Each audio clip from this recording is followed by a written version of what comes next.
Hello, my name is Evangelist Darlene Luckie, and welcome to This Could Be Your Lucky Day. I have a lot of messages to give you today, and I don't want to miss a thing, so please forgive me, but I'm going to be reading them. We'll be right back after these words from our sponsors.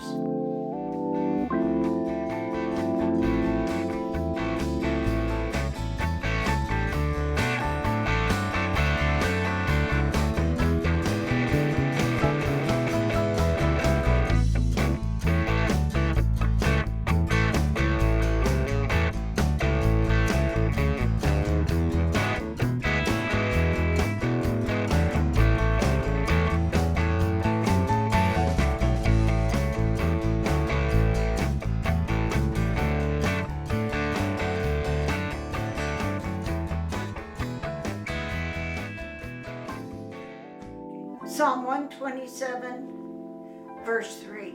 Children are a gift from the Lord. What an awesome gift. Yet many are abused and mistreated, and I believe only because people don't know that they are a gift. The gift of being able to provide a new life on this earth in our image and likeness. What a giant blessing. It is one of the reasons for our very existence and why we are made the way we are. Man has never been able to figure this out or how to duplicate it, yet we are given it as a gift. Let us always honor, love, and appreciate that gift and know that not everyone gets it, though they may want it. We can't even make it happen when we want to. Children truly are a gift. Then they have children, and a gift keeps giving. We are to provide for and instruct them, yet we also learn from them. Their innocence and unquestionable belief in whatever we tell them, and their desire to please us. Let us always love and appreciate this blessing. And they are the product of our enjoyment. Let us never forget that.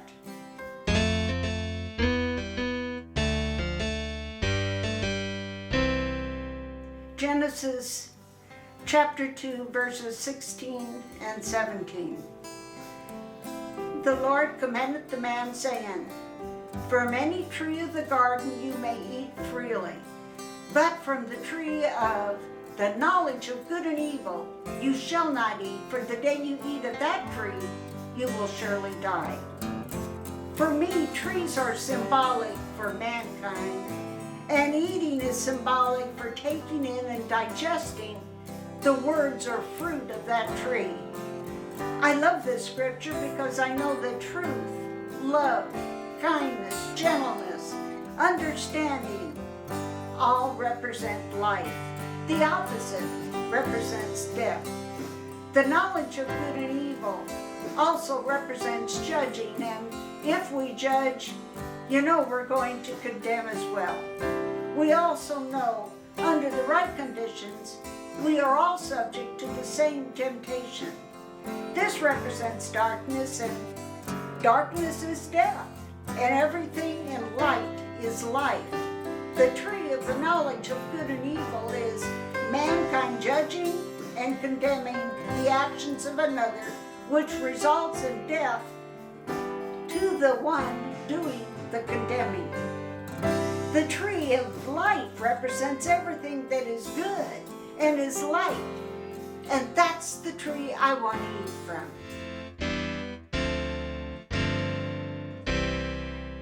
Deuteronomy chapter 30, verse 6. Moreover, the Lord your God will circumcise your heart and the heart of your descendants to love the Lord your God with all your heart and with all your soul, so that you may live. This really blesses me because I believe it's all about relationships. There is a unique individual relationship with each one of us, and we are not all spoken to or hear or see in the same manner. We are not all the same. Each of us have different personalities and needs that need to be addressed. As a parent, you don't speak to all your children in the same manner, but each one in an individual and different manner that applies to them individually, because they are all different, as we are all different. You simply can't take a verse or scripture and apply it to everyone the same way, because we're not all the same. Nor are we all here for the same purpose, but that special purpose that applies to us individually.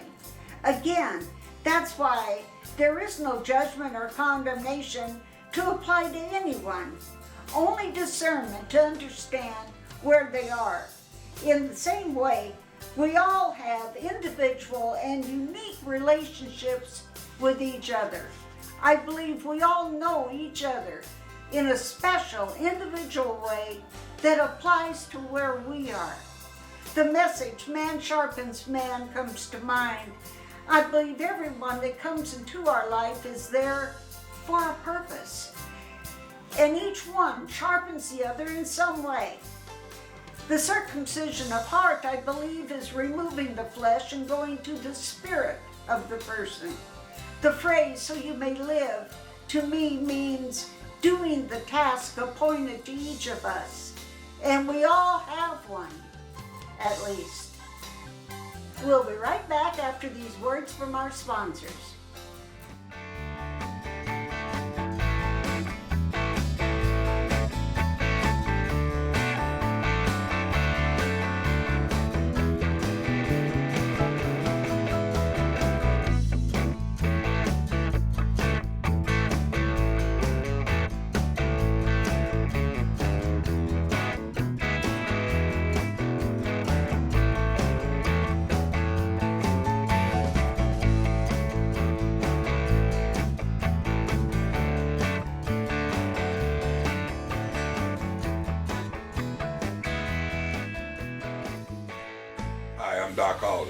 And I want to talk to you a little bit about how to get a career in the record industry.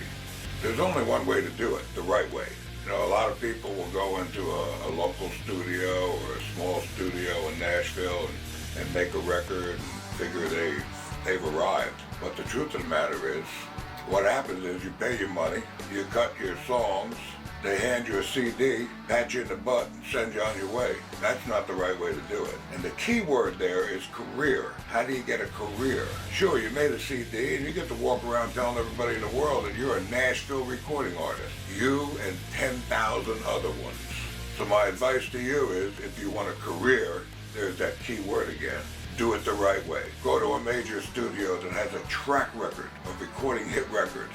A producer that knows how to make a record and has a track record of producing major stars. So if you're serious about your career, give me a call. Proverbs 3, verse 27. Do not withhold good from those to whom it is due, when it is in your power to do it. That is such a valuable passage because it applies to so many things.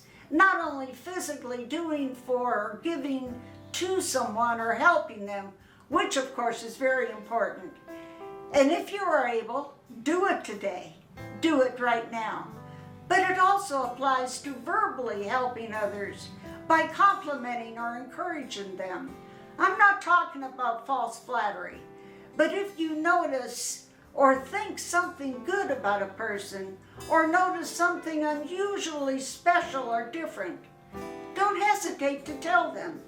We are far quicker to criticize or correct than we are to compliment them or tell them what we know or observe that is special about them. This message is so very important, and we all know tomorrow is never promised. That statement, along with this passage, just makes it so much more important to do it right now. If we notice something outstanding, something good or special about someone, it doesn't help them or us for us to just keep it within ourselves. We notice it for a reason. By telling them, it gives them joy, encourages them, and will probably put a smile on their face. Let us be at least as quick to compliment as we are to criticize, correct, or condemn. We all have special and unique qualities. Let's let each other know. Okay, next. Psalm 78, verses 2 and 3. I will open my mouth in a parable. I will utter dark sayings of old, which we have heard and our fathers have told us. The definition of a parable is a short story to illustrate a moral or spiritual lesson. Often stories that are not real are told or written to demonstrate a point. That is a parable. This is such a blessing because it's such a valuable way to learn or observe. These stories are given not for us to criticize or condemn the people involved, but to learn from their examples and benefit from the results of their actions. To me, it is never about them, but about me, to show me how to live better by the illustration showing. All mistakes that are revealed to us, whether real or unreal, are for us to learn from. As I've said before, if we didn't have the darkness, we'd never see the light. We don't want to get lost in the darkness of a mistake, other people's or ours, but rather grow from it. Again, look for the light hidden in the darkness. Proverbs 22, verse 6. Train a child in the way they should go, and they will never depart from it. The operative word here is train. Children aren't pets, they're little people that need to be formed and molded. Obedience is learned through discipline. All discipline seems hard at the time, but the benefits are a blessing. Children are a gift and a blessing to us, but children are children. They are not adults and cannot handle the adult world or adult situations. Honoring our parents, respect for authority, love of God and country, and good manners are never old-fashioned or outdated. They just aren't taught or enforced. For me, having boundaries to live by was like a wall of protection around me, and knowing that my grandparents who raised me had such a high opinion of me kept me from doing anything really bad because I didn't want to disappoint them. I really believed it would kill them. That's love and being blessed in our going out and coming in. Isaiah 45, verse 7. I form light and create darkness. I make peace and create evil. I am the Lord that doeth all these things.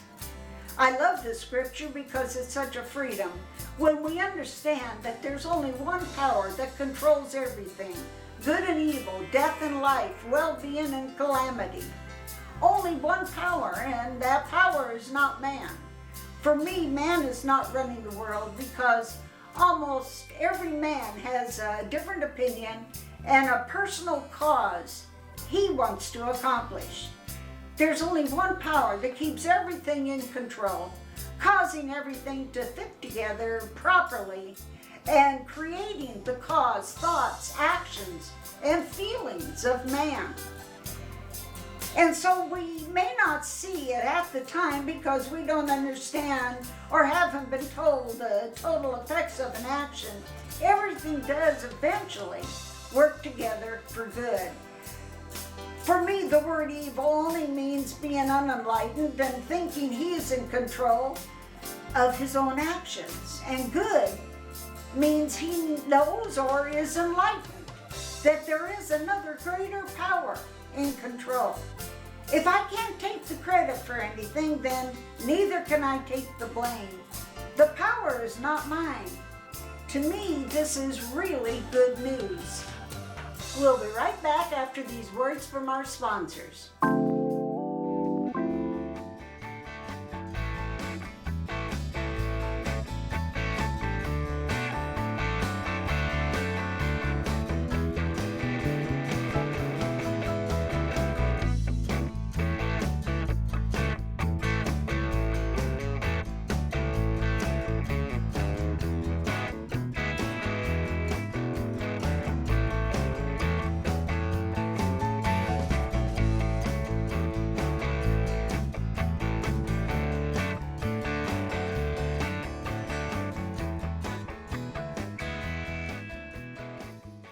I'm Doc Holliday, and I want to talk to you a little bit about how to get a career in the record industry. There's only one way to do it, the right way. You know, a lot of people will go into a local studio or a small studio in Nashville and make a record and figure they've arrived. But the truth of the matter is, what happens is you pay your money, you cut your songs, they hand you a CD, pat you in the butt, and send you on your way. That's not the right way to do it. And the key word there is career. How do you get a career? Sure, you made a CD and you get to walk around telling everybody in the world that you're a Nashville recording artist. You and 10,000 other ones. So my advice to you is, if you want a career, there's that key word again. Do it the right way. Go to a major studio that has a track record of recording hit records. A producer that knows how to make a record and has a track record of producing major stars. So if you're serious about your career, give me a call. John chapter 13, verse 34. Love one another. What does that really mean? It doesn't mean huggy, huggy, kissy, kissy. We love our neighbor when we can speak a word of truth to them, bring light into their life, help remove the burden that they're carrying, remove the stones from the road on which they are walking. And if they do stumble and fall, help them up to stand strong. We all have a spirit inside us that is so much stronger and greater than any of the physical power we could do. Help one another with the same help we ourselves have received in a situation. When we see our neighbor or a stranger or any person in a situation where we can help, then let us not walk on by, but see what we can do to help. The joy we receive from that is probably even greater than the joy they received by being helped. Let us help them as we hope someone would help us. Love is never selfish, but selfless. Deuteronomy chapter 11, verse 26. See, I am setting before you today a blessing and a curse. For me, almost everything in this life is cause and effect. There are opposites, examples, good and evil, light and darkness, blessing and a curse, one causing the other. Obviously, if you have light, you don't have darkness. And without the light, you do. Is it a curse? No. Just the result thereof. We all have grown up with values set before us and instructions for a good life. Our own heart and spirit witnesses when we're on the right or wrong track. Another example is gasoline goes in the gas tank. If we put oil in instead, are we cursed? No, just the result of what we've done. If we take a glass of water and turn it upside down, the water pours out. Are we cursed? No, just the result thereof. When we love and try to help people and bless them, we become happy and joyful. When we hurt people by words or deeds, or do what we know is not right, then if hurt or punishment comes upon us, are we cursed? No, just the result thereof. The curse is the result or effect of a bad action, and the blessing is the cause or effect or result of good actions. We'll be right back after these words from our sponsors.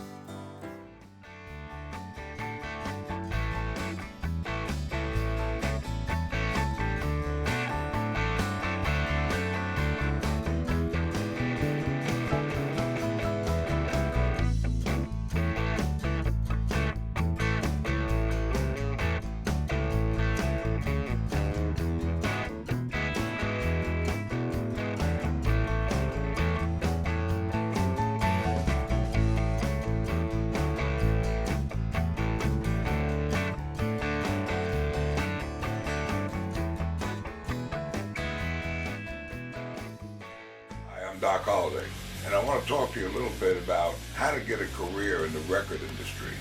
There's only one way to do it, the right way. You know, a lot of people will go into a local studio or a small studio in Nashville and make a record and figure they've arrived. But the truth of the matter is, what happens is you pay your money, you cut your songs, they hand you a CD, pat you in the butt, and send you on your way. That's not the right way to do it. And the key word there is career. How do you get a career? Sure, you made a CD and you get to walk around telling everybody in the world that you're a Nashville recording artist. You and 10,000 other ones. So my advice to you is, if you want a career, there's that key word again. Do it the right way. Go to a major studio that has a track record of recording hit records. A producer that knows how to make a record and has a track record of producing major stars. So if you're serious about your career, give me a call. 1 Corinthians chapter 12, verse 25. Care one for another. Depression is mainly caused by too much concern about self. Example, they did this or they said that to me. I feel sick. I'm lonely. Remember, none of us go through anything that is uncommon to man. Regardless, whether we're rich or poor, male or female, young or old, we all pretty much experience the same things on different levels. And we are all capable, in the right situation and under the right circumstances, of doing the most deplorable acts. We have all been bullied as children, yet we hear about children taking their own lives because they were bullied. It really is the eye in the middle that's the cause of all trouble. The best medicine, I believe, for depression is look for someone you can help or bring joy to. When our concern for others increases, the concern about ourselves decreases.